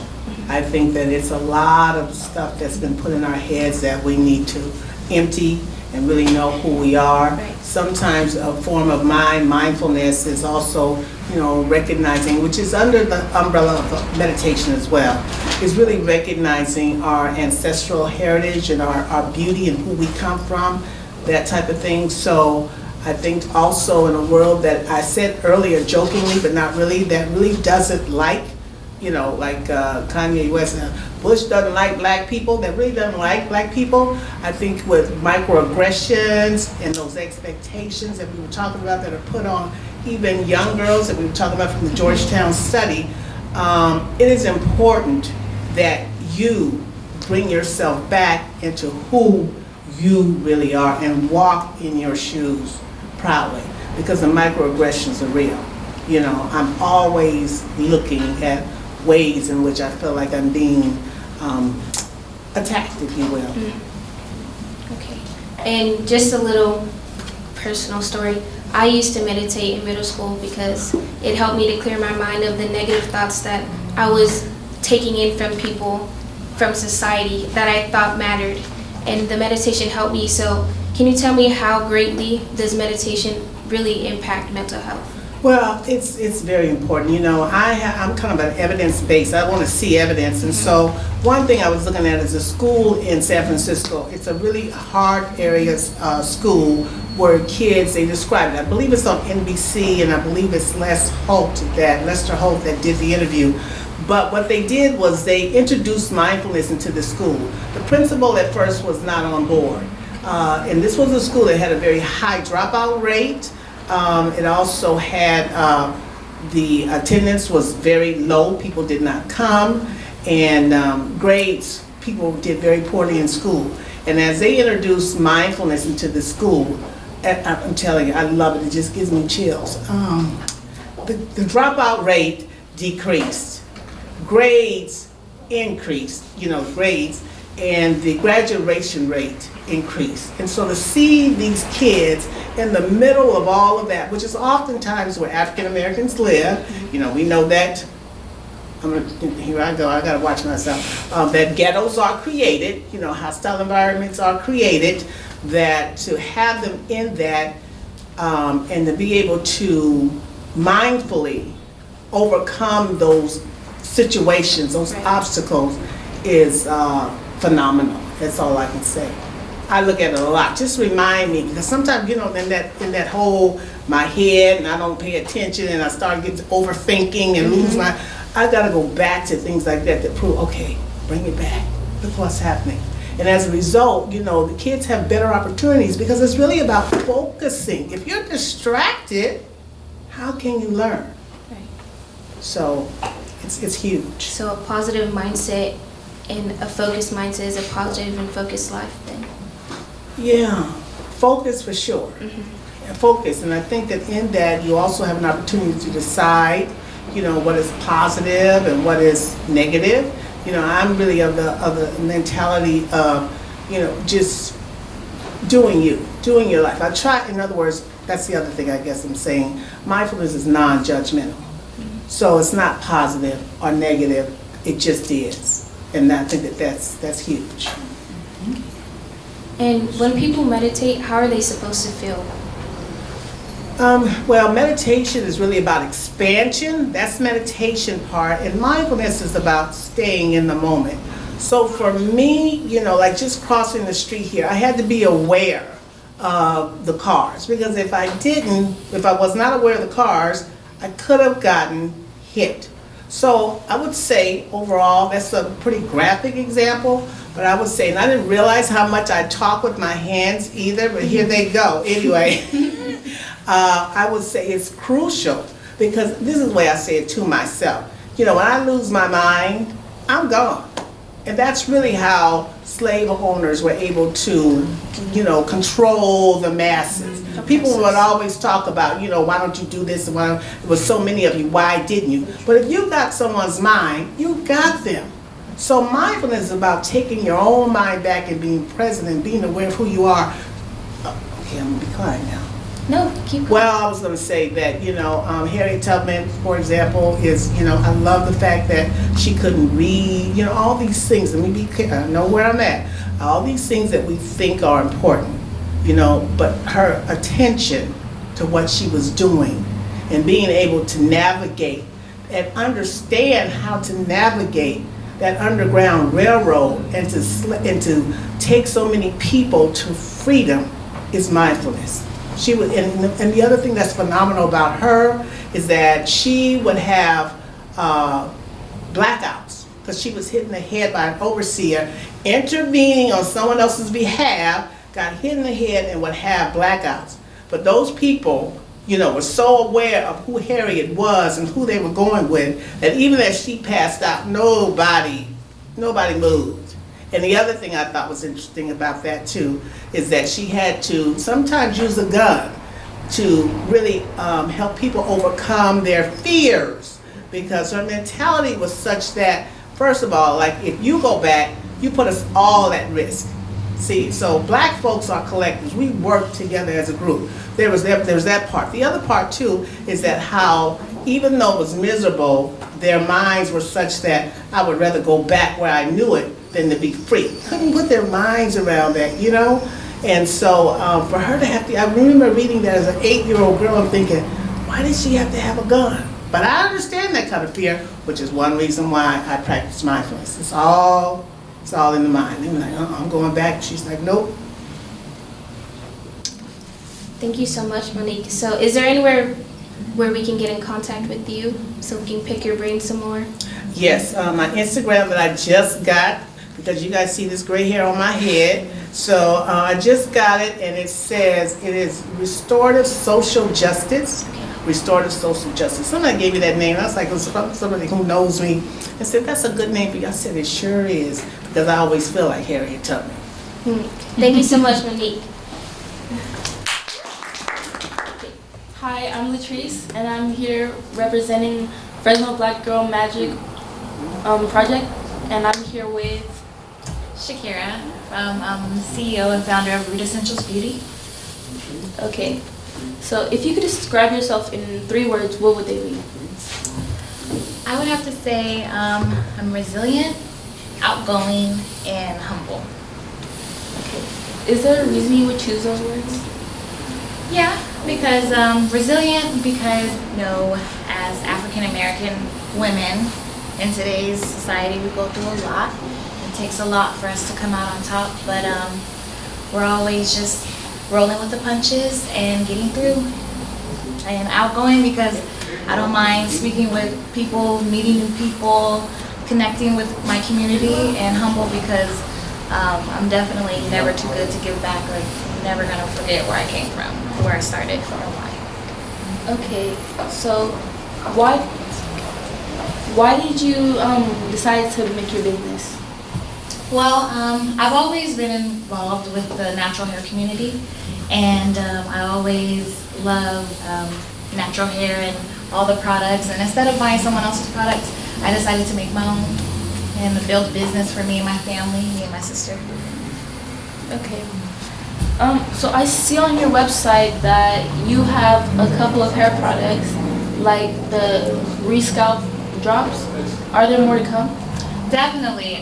It's just as fast as I can make them in my kitchen. Everything's handmade and made with all natural ingredients, vegan and cruelty free. So I just want to make sure what I'm putting out there is formulated correctly, and it'll really be beneficial and not just slap a label on anything and just try to sell it. I really put a lot of work and thought into every product that I produce. Okay.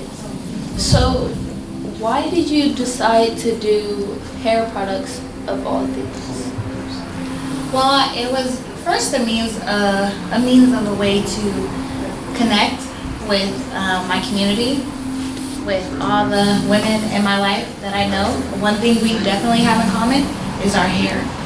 We want to look good, we want to feel good, we want our hair to feel good and look good. So it was just an easy one for me, an easy decision. Okay, so on your website, there's one part in your description that caught my eye. It says your products are not only there to restore your hair, but to uplift your mood. Is there a meaning of that? Yeah, definitely. Aromatherapy, I wanted to incorporate the aromatherapy aspect into it. We're putting it on one of the most important parts of our bodies, which is our head. And I just wanted to make it serve a double purpose. So I incorporate aromatherapy with the essential oils that I put in all of my products, and which is known to alleviate stress and promote relaxation and improve concentration with peppermint. Okay, is there any way that we can contact you or like buy products? Oh, definitely. Well, my phone number, I'm always on my phone.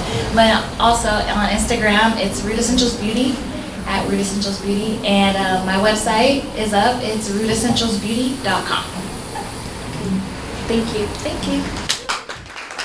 My name is Savannah Greer, and I'm representing the Fresno Black Girl Magic Project. Today I'm interviewing Nia Hyde Greer. You look really cute today. I love your fit. Okay, so I hear you're a published author. Can you tell me about your works and stuff that have been published?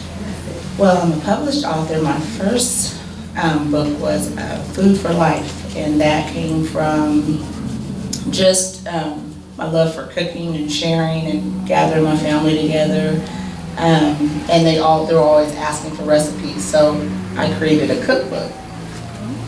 Yeah, look, so you cook good? You cook good for your family and stuff?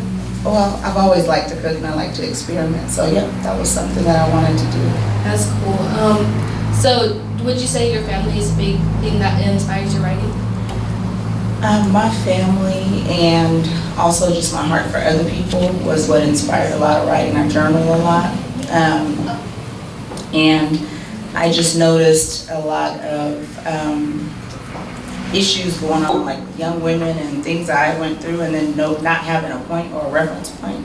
So I decided to put what I felt in a book, what would help other young ladies or just people going through certain things. So that's what got inspired by my writing.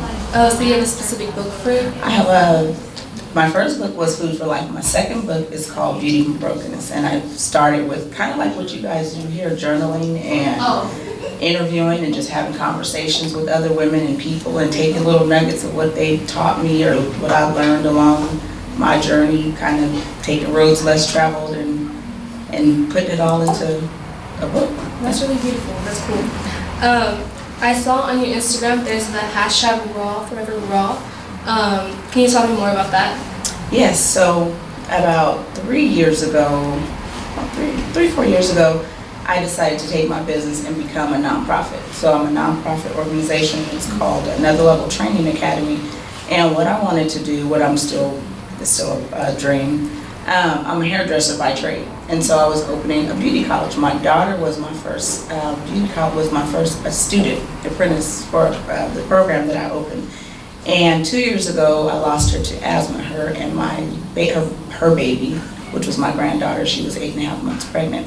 And so out of the asthma and going through burying my daughter and my granddaughter, I didn't want to end up depressed. So just like with the break box. And that's something that I actually called it, like my box broke. So what I did was I wanted to do something that would create something beautiful. And I started an asthma organization, which would educate people in our community about asthma, about the effects of asthma, about how it really is prominent in our community. And I realized after I lost my daughter that we were just managing, but we weren't treating, or we didn't have a grip on what was going on with her asthma all these years, even herself, just going to the doctor. So Forever Raw is an acronym.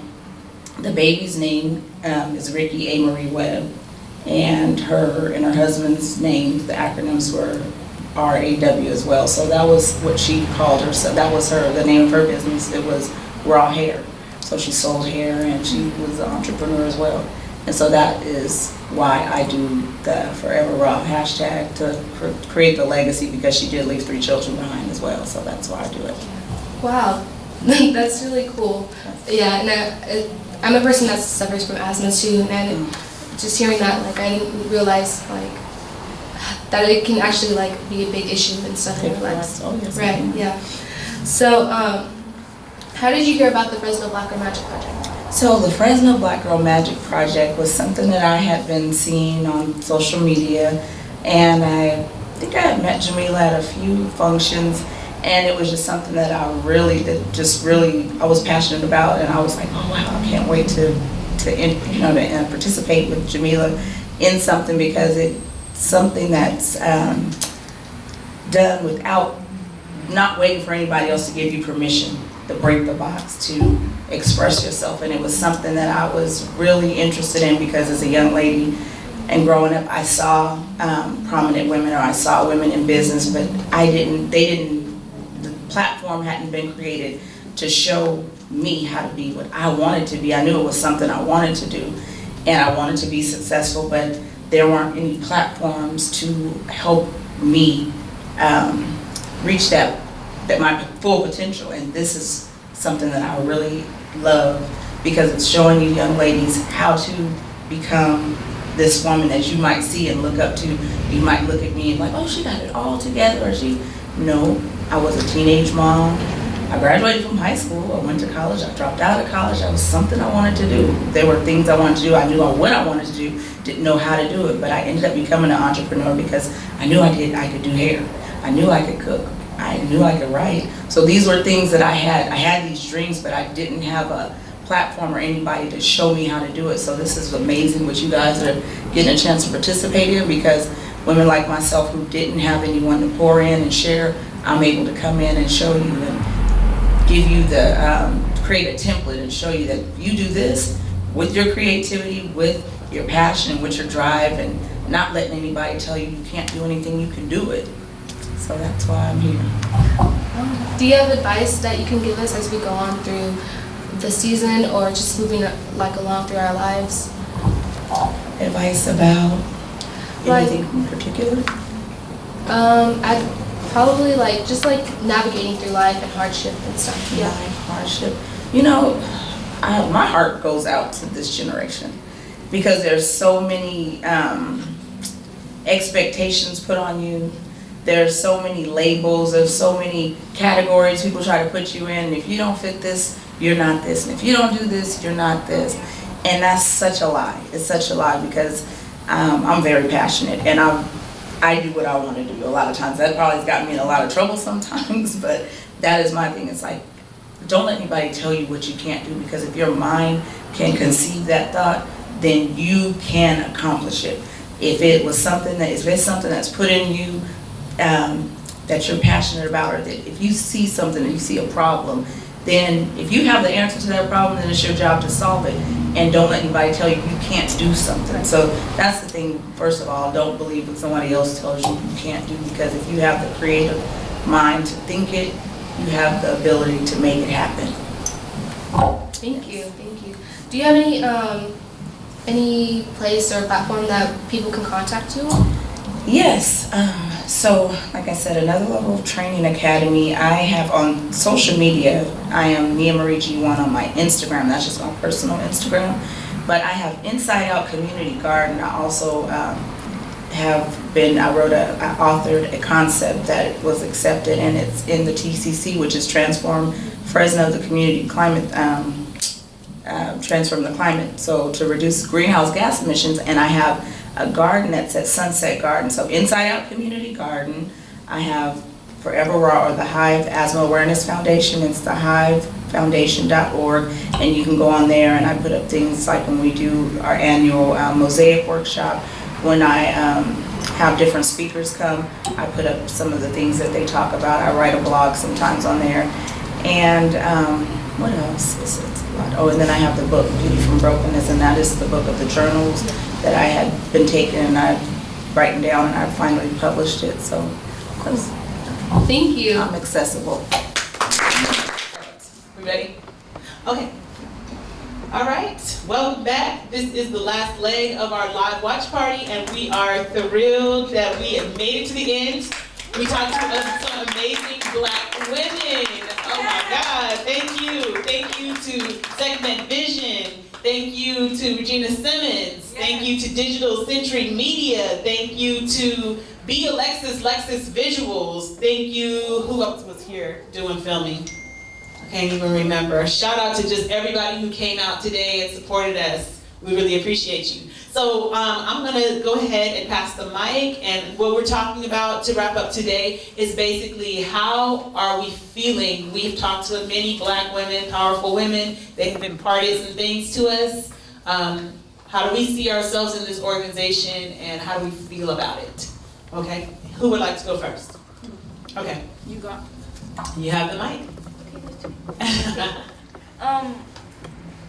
So after today, I feel like Black women can do anything. Like, there's no limits. Like, you can just, as long as you go after it and believe that you can do it, you can do it.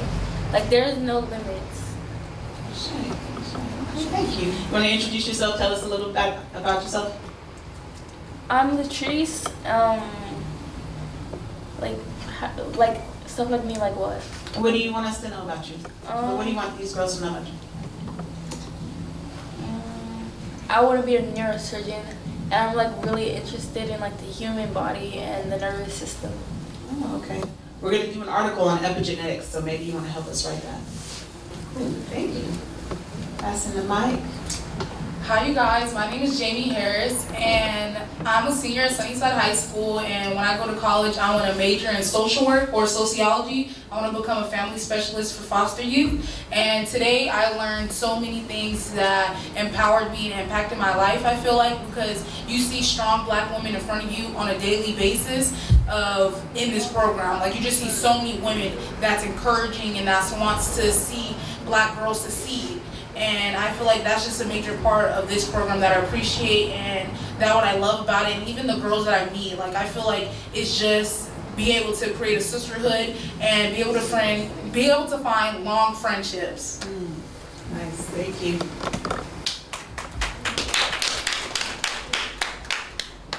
Hey, I'm Sherelle, also known as Segment Vision.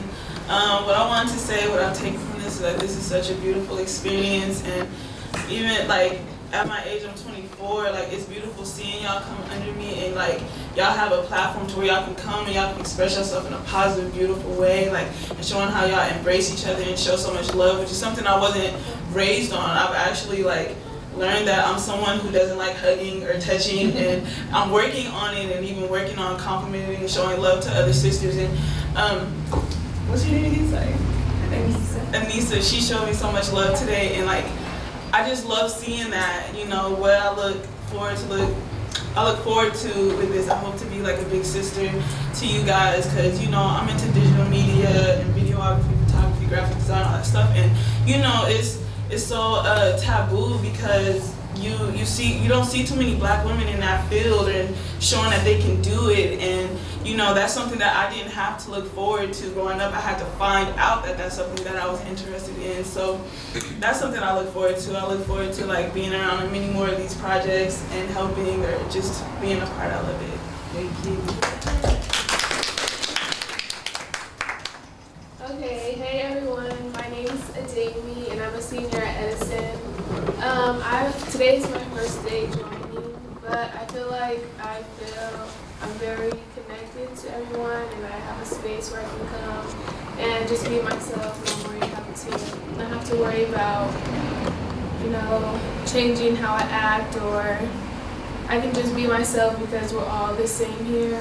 And I'm about to go off to college, so I feel like it's a good time for me to explore who I am and be able to find myself. And I feel like today was a very empowering day because there's a lot of small black businesses run by women, especially because you don't see that a lot. So yeah, it was very empowering and inspiring to show us that we can do whatever we put our minds to. Yes.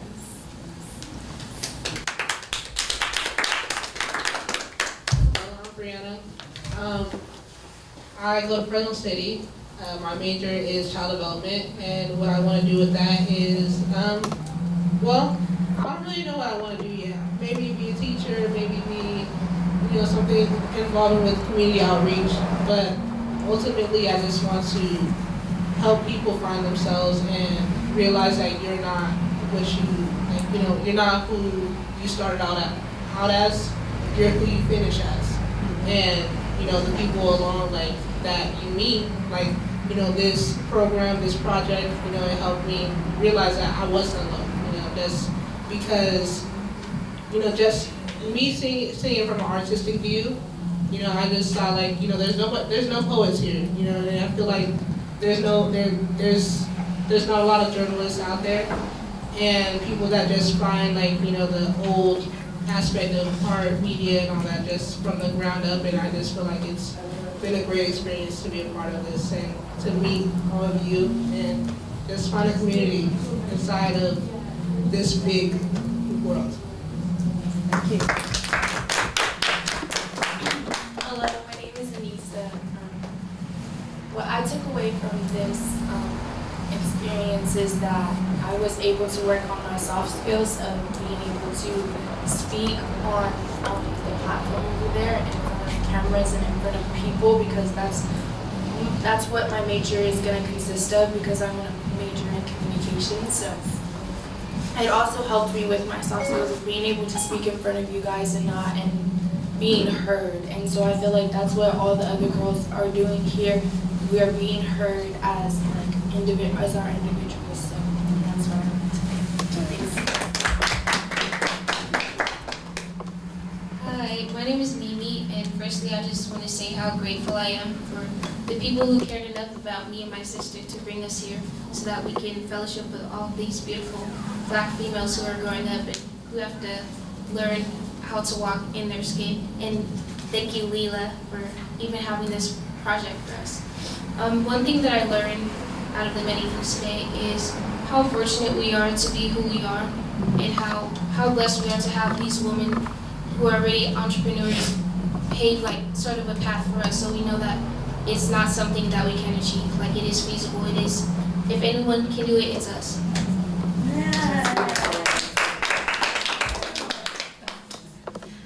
Hey everyone, I'm Savannah.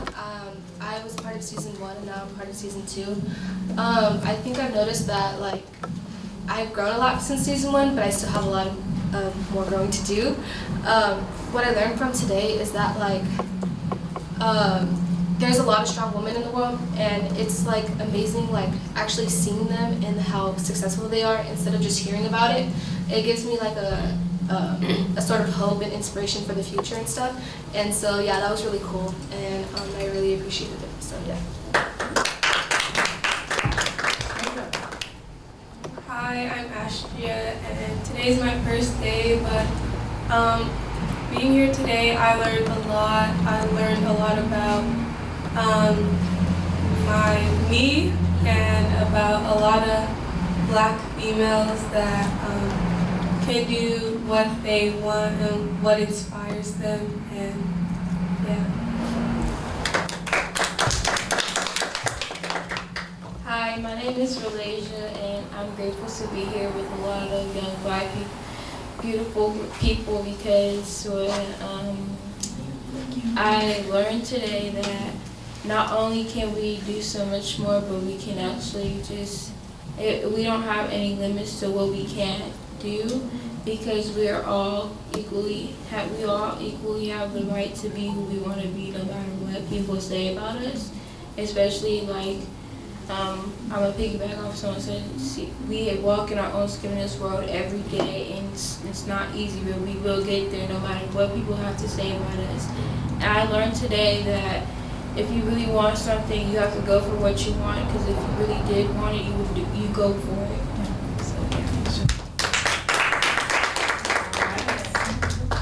Okay, wonderful. We have one more.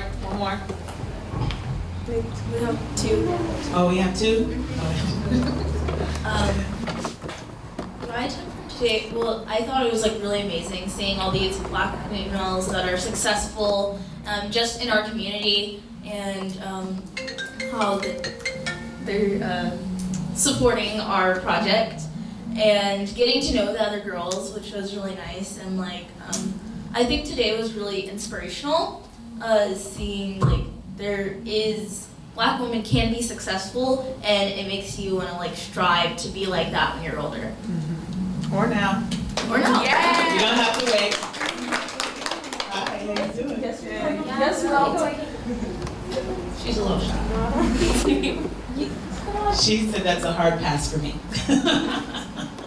Okay, so to wrap it up, I just want to say thank you to everyone. If we could just do a quick thank you to the specific person who we interviewed. Just like say, you know, thank you, and whoever the name of your person was, into the camera, please.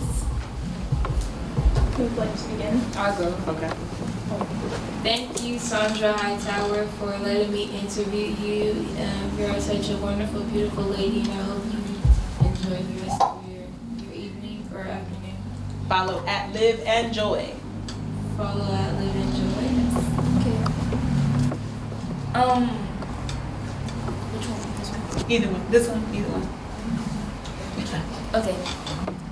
Thank you, Shakira Hill, for letting me interview you. I really do appreciate it, and you showed me that Black women can do anything. You can see her on Instagram or on Facebook at what was it called? Roots Essential Beauty, and she has a website, rootsessentialbeauty.com. Nice job. I want to say thank you to Monisha Edwards, and she has Scent and Fire.